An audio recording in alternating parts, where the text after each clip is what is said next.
नमस्कार। तो हम लोग जो 2A का जो क्वेश्चन पूछा हुआ है उस पे हम लोग चर्चा करेंगे और इसमें जो भी ऑब्जेक्टिव दिया हुआ है उसका भी विश्लेषण करके ये जानने का प्रयास करेंगे कि इसका आंसर ये क्यों है। और अभी ये 2A में जो है सो GRP का क्वेश्चन पेपर है। ये पटियाला लोको मोटिव वर्क्स में पूछा गया था और हम लोग ये जैसे एक एक क्वेश्चन का आंसर देना शुरू करेंगे तो आगे जब हम दूसरा क्वेश्चन पढ़ेंगे तो वो आगे वाला क्वेश्चन भी बहुत ही आसान हो जाएगा। तो पहला क्वेश्चन इसमें पूछा गया है कि what is the full form of I pass. I pass का फुल फॉर्म क्या होता है? आई पास का फुल फॉर्म जैसे कि आप इसमें देख रहे हैं, पहला नंबर है इंटीग्रेटेड पे रोल एंड अकाउंटिंग सिस्टम। जो लोग अकाउंट्स के हैं उन सबको पता है कि आजकल सारे जो वर्क्स है सभी आई पास पे ही होता है, चाहे सैलरी बनाने का काम हो, बिल पास करने का काम हो, सारा काम आई पास पे ही होता है। अब दूसरा क्वेश्चन है कि व्हाट इज़ द, तो पहला वाला का ये हो जाएगा आंसर। दूसरा क्वेश्चन है कि what is the full form of DLI। DLI क्या है? DLI को कहते हैं डिपॉजिट लिंक्ड इंश्योरेंस।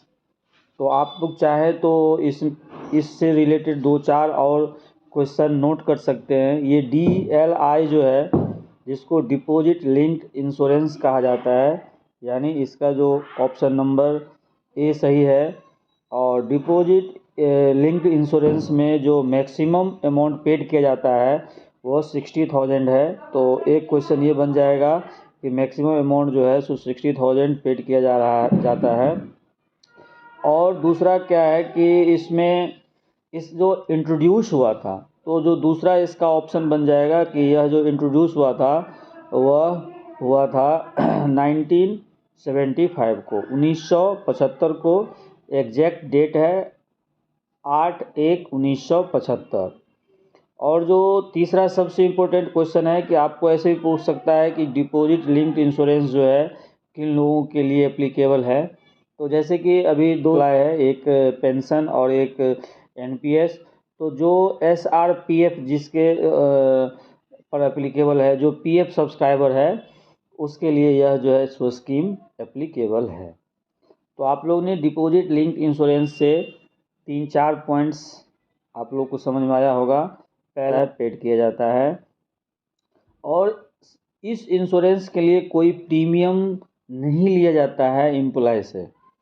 और दूसरा कि यह जो है सो 1975 में इंट्रोड्यूस हुआ था और यह जो है सो सिर्फ SRPF सब्सक्राइबर्स को ही लागू भी डिपार्टमेंट के हैं। और वह जो है सो अकाउंट से रिलेटेड जो भी क्वेश्चन उनके पेपर में आएगा काफ़ी मदद मिल सकता है आपको। अब ये तीसरा है कि एब्रिविएशन है DHR। DHR को क्या कहते हैं? DHR जो है कहते हैं डेब्ट हेड रिपोर्ट। तो इसका जो ऑप्शन है ये है, पहला वाला सही है। DHR को कहते हैं डेब्ट हेड रिपोर्ट। और डेब्ट हेड रिपोर्ट है क्या? डेब्ट हेड रिपोर्ट जो है एक रिपोर्ट है जिसमें बैलेंस रहता है loans and advance, provident fund, deposit, inter government adjustment, ये सारे जो है सो डेब्ट हेड में रहता है। डेब्ट हेड में 4 जो है सो कॉलम होता है जिसमें I, K, F और M। अब I, K, F, M क्या है? I जो हेड होता है जिसमें स्मॉल सेविंग्स होता है, स्मॉल सेविंग्स और PF सब्सक्रिप्शन। और K में जो है सो डिपॉजिट एंड एडवांसेज होता है। F में जो है सो लोन्स एंड एडवांसेज होता है। और एक M रेमिटेंस होता है जिसमें इंटर गवर्नमेंट अमाउंट रहता है। ये जो डेब्ट हेड रिपोर्ट है यह सितंबर में FNCO के द्वारा रेलवे बोर्ड को भेजा जाता है सितंबर में। और डेब्ट हेड रिपोर्ट की एक कॉपी ऑडिट डिपार्टमेंट को दी जाती है और ऑडिट डिपार्टमेंट से ऑडिटेड कॉपी भी पुनः वापस रेलवे बोर्ड को भेजा जाता है। यह डेप्ट हेड रिपोर्ट बनाने का जो मेन ये है मकसद है, मेन ऑब्जेक्टिव है कि इसके बैलेंसेज को रिव्यू किया जाए कि इसमें क्या बैलेंसेज है। GeM, full form of GeM क्या है, जेम का पूरा नाम क्या है। जेम जो है गवर्नमेंट ई मार्केट प्लेस कहते हैं, जेम को गवर्नमेंट ई मार्केट प्लेस। अभी आपको जेम से रिलेटेड जो 2-4 क्वेश्चन है कि जेम का full form government e market place होता है और यह लॉन्च हुआ था 9 अगस्त 2016 को। 9 अगस्त 2016 को जेम पोर्टल लॉन्च किया गया था। और ये क्यों लॉन्च किया गया था? गुड्स एंड सर्विसेज को प्रोक्योरमेंट करने के लिए। जेम जो है यह मिनिस्ट्री ऑफ कॉमर्स के द्वारा लॉन्च किया गया था। और इसमें क्या है कि जो भी कोई भी मटेरियल्स परचेज करना होगा किसी भी डिपार्टमेंट को, भारत सरकार के किसी भी डिपार्टमेंट को, तो वो जेम के थ्रू परचेज कर सकते हैं कोई भी मटेरियल्स या सर्विसेज को। यह जो है सो रूल नंबर 149 है, जो जनरल फाइनेंस रूल 2017 में इसको ऐड किया गया था प्रोक्योरमेंट करने के लिए। इसके कुछ जो मेन बात है कि जेम में 25,000 तक का अमाउंट अभी तक था और अभी हाल ही में अमेंडमेंट किया गया है, तो 50,000 तक के अमेंडमेंट को 50,000 तक के मटेरियल्स को डायरेक्ट परचेज किया जा सकता है।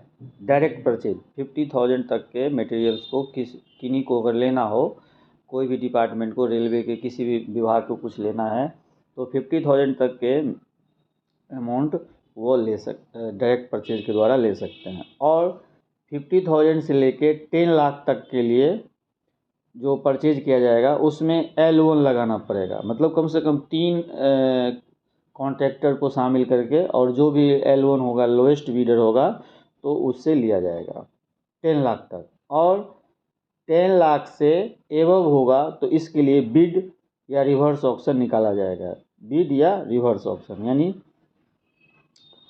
टेंडर निकाला जाएगा उसी पे।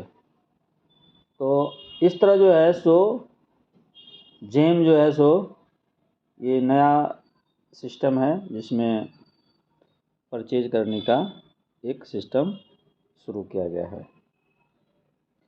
अब अगला क्वेश्चन है कि फुल फॉर्म ऑफ फॉयस, फॉयस का फुल फॉर्म क्या होता है?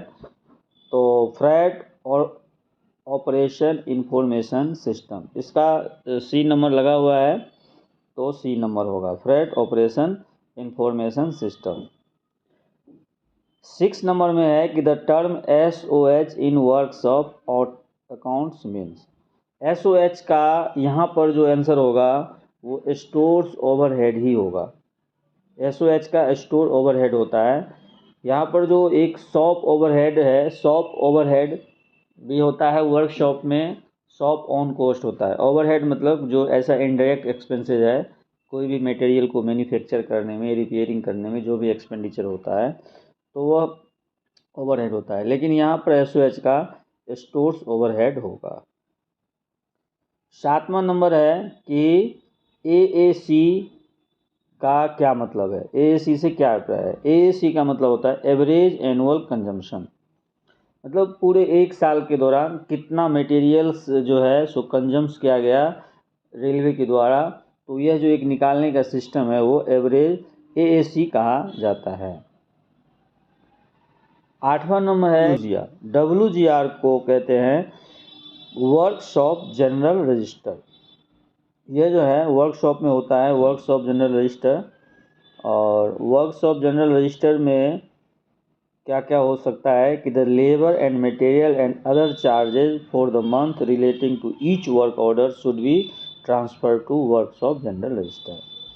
मतलब लेबर का खर्चा, मटेरियल का खर्चा या कोई और भी चार्जेज है एक महीने में किसी एक प्रत्येक वर्क ऑर्डर के लिए, तो उसको वर्कशॉप जनरल रजिस्टर में ट्रांसफ़र किया जाता है। The register is posted under relevant work order and made shop by shop and all work orders are posted in the WGR। यह जो रजिस्टर है, यह जो पोस्ट किया जाता है, जो भी रिलीवेंट वर्क ऑर्डर है उससे, और ये शॉप बाय शॉप, जैसे वर्कशॉप में बहुत सारे शॉप होता है, तो हर एक शॉप बाय शॉप इसको किया जाता है। Now the WGR is mechanized in production unit and in zonal railway repair workshop. The computerization is in progress, duly linking the MIS under IMMS wise and iPass for collecting the expenditure element wise, labor, material and on cost। आजकल WGR जो है यह चूँकि ये सभी चीज़ computerise हो गया है, तो WGR भी कंप्यूटराइज हो गया है। तो जो भी मंथली स्टेटमेंट होता है या IMMS को बोलते हैं इंटीग्रेटेड मटेरियल मैनेजमेंट सिस्टम, तो उस सब के द्वारा ये WGR तैयार होता है, जिसमें एक्सपेंडिचर का जो एलिमेंट है, लेबर है या मटेरियल है या ऑन कोस्ट है। ऑन कोस्ट मतलब वर्कशॉप में 3 प्रकार के ऑन कोस्ट होता है, general on cost, shop on cost और परफॉर्मा ऑन कोस्ट। तो तीनों का अलग अलग एक्सपेंडिचर जो है WGR में अपने आप ही बन जाता है। तो WGR में 2 तरह के स्टेटमेंट बनते हैं, जिसको कहते हैं आउट टर्न स्टेटमेंट। WGR के बेसिस पे ही 2 तरह के स्टेटमेंट बनता है, जिसको बोलते हैं out turn statement. Out turn statement भी 2 टाइप का होता है, out turn statement 1 and out turn statement 2। तो जो काम फिनिश हो जाता है, adjustment to be carried in the same month, अगर सेम मंथ में वो काम फिनिश हो गया तो वो आउट टर्न स्टेटमेंट फर्स्ट रहता है। और जो काम वर्क जो है सो प्रोग्रेस में है या एडजस्टमेंट के लिए अवेटिंग है, तो उसके लिए आउट टर्न स्टेटमेंट 2 बनेगा। तो आप लोग को जैसे क्वेश्चन में आ जाए कि भाई आउट टर्न स्टेटमेंट 1 में क्या होता है, तो ऐसा आंसर दे सकते हैं कि adjustment to be carried in the same month of account.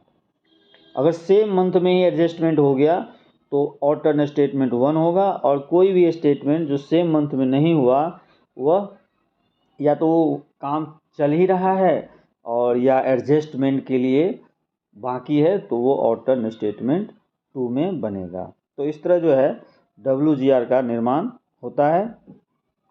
अभी 9th नंबर में है कि FSC का मतलब क्या होता है। FSC का मतलब यहाँ पर फॉरेन सर्विस कंट्रीब्यूशन होना चाहिए, फॉरेन सर्विस कंट्रीब्यूशन। तो बी नंबर इसका ऑप्शन होगा, मेरे हिसाब से यही होगा B number, foreign service contribution. और ये 10वां क्वेश्चन है, लास्ट क्वेश्चन आज के लिए, फिर मैं दूसरा पार्ट बनाऊंगा। तो PL नंबर को क्या कहते हैं? PL नंबर को कहते हैं price list number. PL number को प्राइस लिस्ट नंबर कहा जाता है। अब ये PL नंबर क्या होता है? PL नंबर, जैसे कि स्टोर डिपार्टमेंट में 2 प्रकार के सामान परचेज की जाती है, एक स्टॉक आइटम और एक non stock item. Stock item ऐसे आइटम्स को कहा जाता है जो जिसका रेगुलर परचेज होता है, जिसका रेगुलर यूज़ होता है, तो उसको स्टॉक आइटम कहा जाता है। फर्दर स्टॉक आइटम भी डिफरेंट टाइप्स के हैं, तो अगर ऐसा क्वेश्चन आएगा तो हम उस पर बात करेंगे।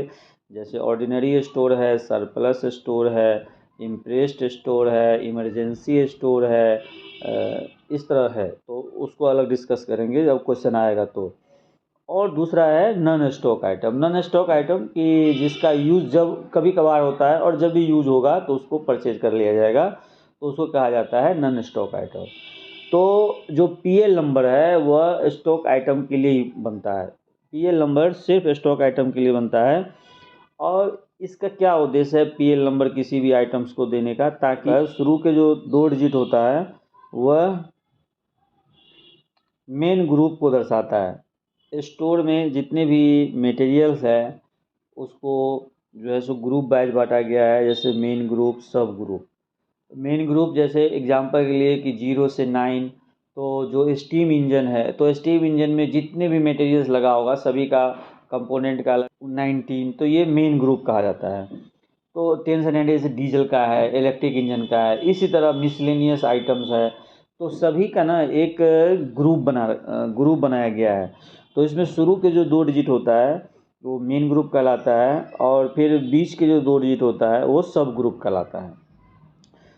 4 डिजिट हो गया, और जो उसके बाद जो 3 डिजिट होगा वो तो सीरियल नंबर है, और लास्ट के जो डिजिट है उसको चेक डिजिट कहा जाता है। चेक डिजिट का मतलब ये हुआ कि पीएल नंबर को सभी के 7 डिजिट तक जो है उसको प्लस करके और 11 से अगर डिवाइड करेंगे, अगर वो 0 आ गया तो इसका मतलब हुआ कि ये पीएल नंबर सही है।